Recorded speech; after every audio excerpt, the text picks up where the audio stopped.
അസ്സലാമു അലൈക്കും വറഹ്മത്തുള്ളാഹി. അധാർമികതയുടെ കുത്തൊഴുക്കിൽ ആത്മീയബോധം കൈമോശം വന്നുകൊണ്ടിരിക്കുന്ന ഒരു പുതുതലമുറ നമുക്ക് മുന്നിൽ വളർന്നു വരികയാണ്. ഒരു വശത്ത് മതമൂല്യങ്ങളെ യുക്തിവാദം കൊണ്ട് എതിർക്കാൻ ശ്രമിക്കുന്നവർ, മറുവശത്ത് ആത്മീയതയെ ചൂഷണം ചെയ്ത് സ്വാർത്ഥലാഭങ്ങൾ കൊയ്യുന്ന യാഥാസ്ഥിക വിഭാഗങ്ങൾ. ഇവർക്കെതിരെ നോ എന്ന് പറയാൻ ഒരു സമൂഹം ഉയർന്നു വരേണ്ടത് കാലഘട്ടത്തിൻ്റെ അനിവാര്യതയാണ്. സത്യവും അസത്യവും തിരിച്ചറിയാനാവാതെ പ്രയാസപ്പെടുന്ന സാധാരണക്കാർക്ക് നന്മയുടെ വെളിച്ചമേകാൻ പണ്ഡിതരെ വാർത്തെടുക്കുകയാണ് വിസ്ഡം ഇസ്ലാമിക് ഓർഗനൈസേഷന് കീഴിൽ ജാമിയ അൽ ഹിന്ദ് അൽ ഇസ്ലാമിയ. ഈ വൈജ്ഞാനിക ഗോപുരത്തിൽ നിന്നും 5 വർഷത്തെ പഠനം പൂർത്തിയാക്കി പണ്ഡിതന്മാരുടെ ഒരു പുതിയ നിര അൽ ഹിക്കമി ബിരുദനാമത്തിൽ നാടിൻ്റെ നന്മയ്ക്കായി ഇറങ്ങുകയാണ്.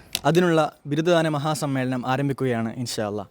വെള്ളി ശനി ദിവസങ്ങളിൽ ജാമയിൽ വെച്ചും ഞായറാഴ്ച വേങ്ങലിൽ സ്ഥിതി ചെയ്യുന്ന സഭാ സ്ക്വയറിലും നമുക്കൊരുമിക്കാം. അധാർമികക്കെതിരെ, ലിബറൽ അരാജകത്വങ്ങൾക്കെതിരെ, ആത്മീയ ചൂഷണങ്ങൾക്കെതിരെ, സത്യത്തിൻ്റെ വിജയത്തിനായി, ശിഷ്യ ദീനുൽ ഇസ്ലാമിൻ്റെ ഉന്നതിക്കായി അണിചേരാം ഈ മഹാസമ്മേളനത്തിൽ. അള്ളാഹു അനുഗ്രഹിക്കട്ടെ.